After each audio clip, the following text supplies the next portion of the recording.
Arsenal, but looks like you now know where you are really going to be going to fetch for your number one center forward next season. And it looks like the vote is going onto the side of Benjamin Sesko. We are talking Jack Grealish, exit to Man City, and why he's really pushing hard to obviously leave the club. And then, is it called Jonathan Tah, the captain of Bayern Leverkusen, and what Bayern Leverkusen has gotten from Bayern Munich in these days that are really remaining to see that his contract comes to an end. Smash the like button, comment and share. If you're watching us for the very first time, endeavor to subscribe to this channel so as not to miss out on stories that we do upload in here on a daily. Rokani David is my name, and hope you guys are really having fun wherever you are, and let's continue to see to it that all goes on well as planned. So first things first subscribe, guys, because we are having lots and lots of stories. And you see, today I'm really trying.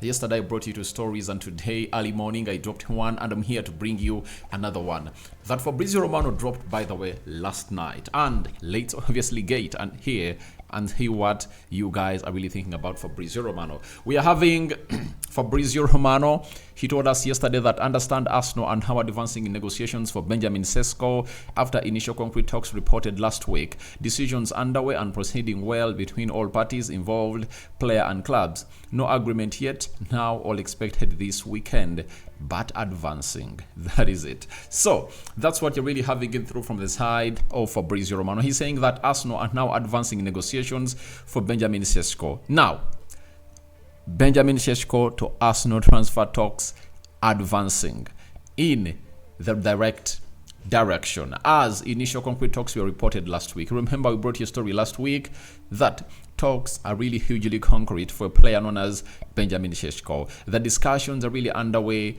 and all parties involved, the players and the clubs. So we are here to wait and see how that happens. No agreement yet, all expected this weekend, but advancing. So Arsenal have gone ahead to choose Benjamin Šeško over Victor Gyökeres. That is it. And there is no chance that Arsenal is going to be signing two center forwards. That is really out. Unless otherwise, they offload Gabriel Jesus, you understand? And they are like, we are going to be getting another striker. But if you're really having Kai Havertz and you bring in Benjamin Šeško at the club of Arsenal, I think it really gives you the best that you deserve in here as a person who really loves what we call the game of football. And if you love the game of football, you really appreciate Benjamin Šeško. I've told you that Benjamin Šeško is an improved Erling Haaland. Erling Haaland came into the league at the age of 21. It's the same age bracket that this man is obviously coming in here for at the club of Arsenal. And if you've watched this guy from all the way from RB Salzburg, you know, to RB Leipzig, you understand that he's now ready for the big stage. And for a club like Arsenal, they don't need a proven striker. I've gone ahead to see very many people go around all through around their thoughts that Arsenal needs a proven striker. Who tells you? You only need a player who is really clinical. That is it. By the time Man City went in for Erling Haaland, there was Harry Kane. You know, I went ahead and obviously saw top scorers in the leagues in that season. There are Vlahovic, there was Harry Kane. There are very many other good strikers in the world. But they went in for Erling Haaland, who was at Borussia Dortmund. Now, isn't he the best striker in the world? Because the side of Man City was really scoring in goals, you know. And for Benjamin Sesko, he's a very good player, I tell you. His first touch is really great. His technical abilities, his game awareness, clinical. He can shoot from far. He can take off players. Like, if at all you need that moment of magic from one player, he can produce it. You understand? He's good in the air. He's good everywhere. He's even taller than Erling Haaland. And I tell you, he's a giant of a player.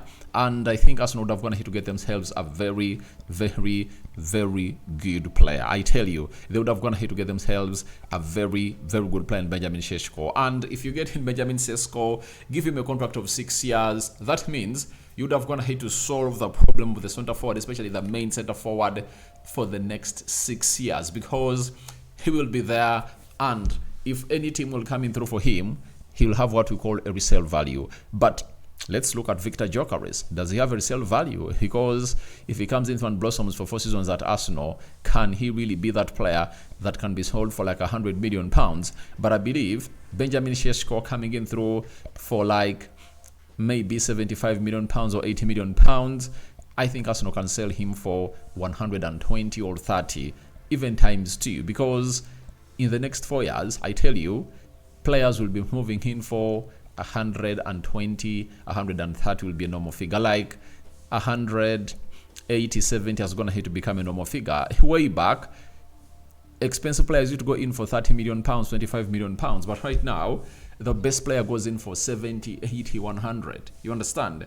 I can give you an example of Alexander Isak. Isak, I think, came in through to Newcastle for like £60 million, you know, from the side of Real Sociedad. But right now, at Newcastle, they are selling him for 130 million pounds, almost times 2 the amount of money they bought him from Real Sociedad, meaning that this guy will have a resale value, I tell you. And at Arsenal, you won't doubt, because most of the players that Mikel Arteta is going to hate to obviously sign have going to hate to improve in their value, especially those that have going to hate to come in young, you know, Odegaard, you know, Ben White, Jakub Kiwior. You can talk about even Trossard. He came in for like £27 million, but look at the amount of money you can really get from him. Kai Havertz came in for 67. How much can they really get from him? I think like £80 million. You understand? Look at David Raya, the goalkeeper. He's one of the best goalkeepers in the world. They got in him for £30 million. So look at Julian Timber. You understand? Few have flopped, but most of the signings that Arteta is gonna hit obviously make have been on course, and they've gonna hit obviously be very, very important into what they are really trying to build at the club of Arsenal into the mix. So that is Benjamin Sesko for you, and I think Arsenal is now looking at signing Benjamin Šeško, and I know why they're doing this. You know, Arsenal is really taking their time to get this deal of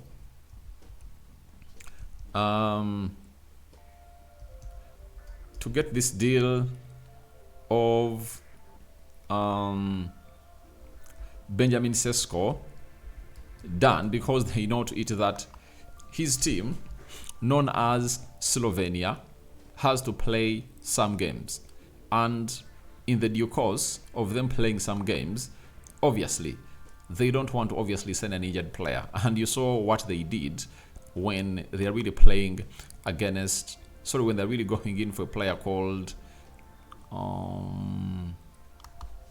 what's the name of that player?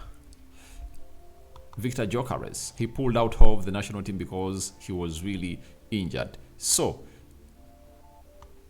if the team of Benjamin Sesko really gets injured there, and they've gonna hit obviously get the deal done and dusted, then it doesn't really work well for them, because he knows to it that they'll have to do a signing of another player. So Benjamin Sesko, he's one of those that is really doing the needful to see to it that they really put in a very beautiful shift. And yesterday, his team Slovenia went ahead to play against Luxembourg, and they won by 1-0. When you look at the starting 11, he was not there, right?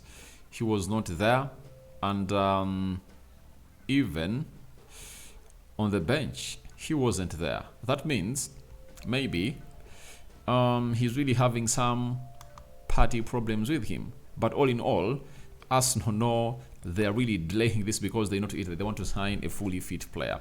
Let's go to Jack Grealish.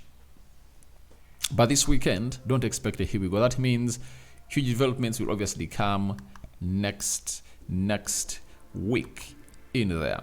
Then for Grealish, is open to all options this summer, wanting a clean break and permanent new home rather than a loan, which Man City would sanction, although would prefer to sell. Man City accept that he will get nowhere near £100 million, and Jack Grealish would be open to staying in the Premier League. Also added and said that wanting to keep playing at the highest level possible and ideally in the Champions League. Grealish also would not rule out a move into Europe, while the last resort would be Saudi Arabia. You get? So that's what you're getting in through from BBC.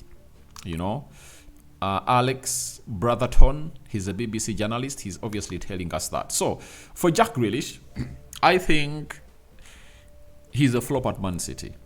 And I doubt whether a team can even get them half the amount of money they bought him from a team called Aston Villa. You understand? So I really doubt that. But all in all, I want to let you know that things can change. And you can't really feel like things are not obviously gonna go the best way possible. But I think for Jack Grealish, he needs to obviously get himself another team to play for, because Man City has forwards, all people that play in his position, you know, especially the left attacking side of the midfield, that are really doing it better than him. Dogu. Now there is Mamosh. You understand? Mamosh is really one of the best. Now, there is this other Norwegian international that broke his leg at the beginning of the season. That Norwegian player that came from the academy is also good. When you go to the middle of the park, him playing as a central attacking midfielder to really get back into the position of Kevin De Bruyne, I think they're getting in for Reinders. And I don't think that Reinders, if you pay 70 million euros for such a player, you are gonna see him really be there just, you know. I think it's better he got himself to where he wants to play or to be. Aston Villa wants a loan, but the player looks like he wants a permanent move from Man City because he has no future there. And he has started to turn into an injury-prone player at Man City. I don't know whether he's really even having problems with the manager Pep Guardiola, but we'll be waiting to see how things will obviously go in there. So, Max Alba, we know he's the director of football at Bayern Munich, went ahead obviously signing Jonathan Tah from Bayer Leverkusen on a free. And guess what? They had to really agree onto the fee for this player to play into the FIFA Club World Cup competition that's going to be played in US. And played goal as well as that Max Alba negotiated a deal. No way. We are supposed to start from here. Now, obviously Bayern Munich and Leverkusen agree for Jonathan Tah to play in the FIFA Club World Cup with Bayern Munich. Deal in place, paperwork ready, and then time to sign all documents in order to fly to the US.